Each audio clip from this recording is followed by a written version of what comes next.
Hello everyone. Today our topic is XML DTDs. XML is the markup language which is used to describe the data, and this is the XML document is the basic unit of XML information which is the composed of elements and other markup languages. Okay, and it can contain the wide variety of data, and it can be used in many aspects of web development like the web pages, and this is also used to separate the data from the presentation. XML does not carry any information about how to be displayed, only it describes the data, and same data can be used in many different presentation scenarios. Okay, XML DTDs. When the XML document is displayed with correct syntax, then it is called the well-formed XML document. Okay, and XML document validated against the DTD is both well-formed and valid. DTD stands for the document type definition.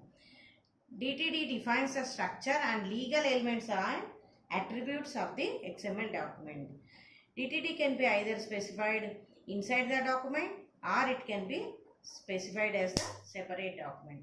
Main purpose of the DTD is to define the structure of the XML document. This is a syntax of the XML document type element DTD identifier. Okay, DTD starts with the DOC type delimiter and declaration 1, declaration 2. These are the different elements which consist the parser to parse the document from the specified root element.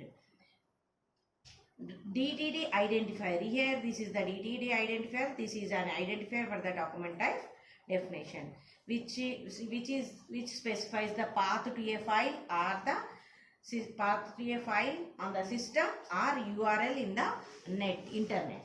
Okay, the square brackets enclose an optional list of entity declarations called the internal subset. When to use DTDs? When to use DTDs and when not to use. With DTDs, it can be used when independent groups of people can agree to use standard DTD for interchanging the data. And DTD can be used to receive data from the outside world is also valid.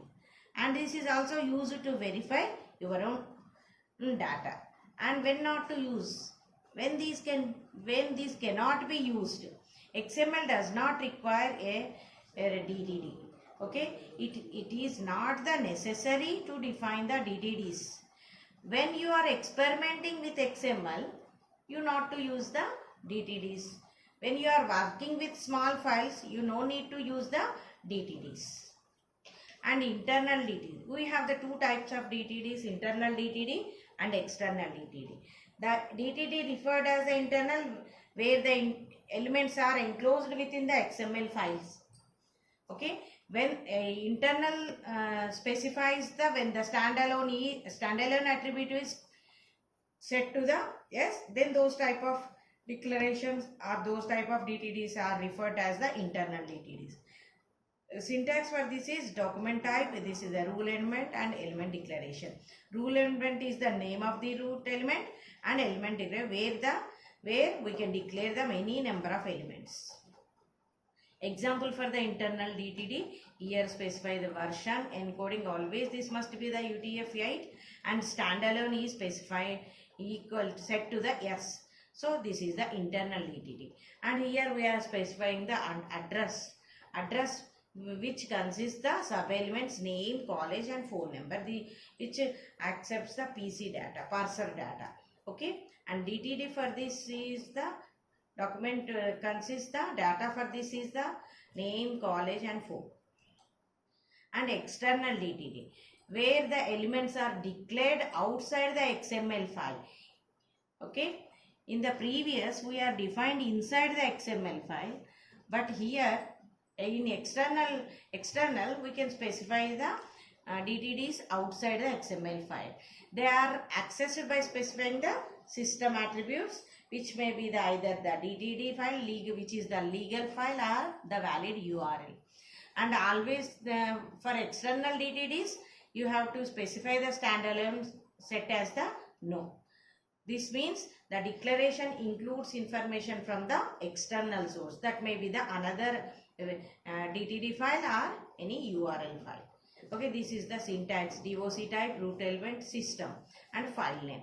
Okay, file name is the file with .dtd extension, or file name may consist the URL. This is the version, and standalone set to no, means this is the external DTD. Here document type, address, system, and within the system we got this address.ttd file. Address is specified with sub elements name, college, phone. Okay, the content for address.dtd is specified here. What it consists name, college, phone number, which consists the PC data, like this. Next is the external DTD types. We have two types of external DTD: system identifiers and public identifier. When we specify the external file as the system, then those type of call the system.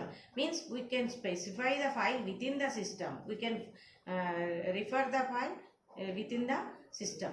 Okay, which consists or which starts with the system keyword. Okay, and here public identifier. Public identifier is used to locate the DTD resource where it has. It begins with the public, and system identifier start with the system and followed by a specialized identifiers. These are used to identify an entry in a catalog. Public identifiers follow any format. However, a commonly used format is called the formal public identifiers, or FPIs. And this is the example for the external DTD, which consists the system identifiers, employees, and identifier is set to system employee.dtd. This is the document file, and which consists the employee, whose is the first name, last name, and email. And employee.dtd consists outside the XML. We are specifying XML employee.dtd. This is the external DTD example. Okay, thank you. 1.5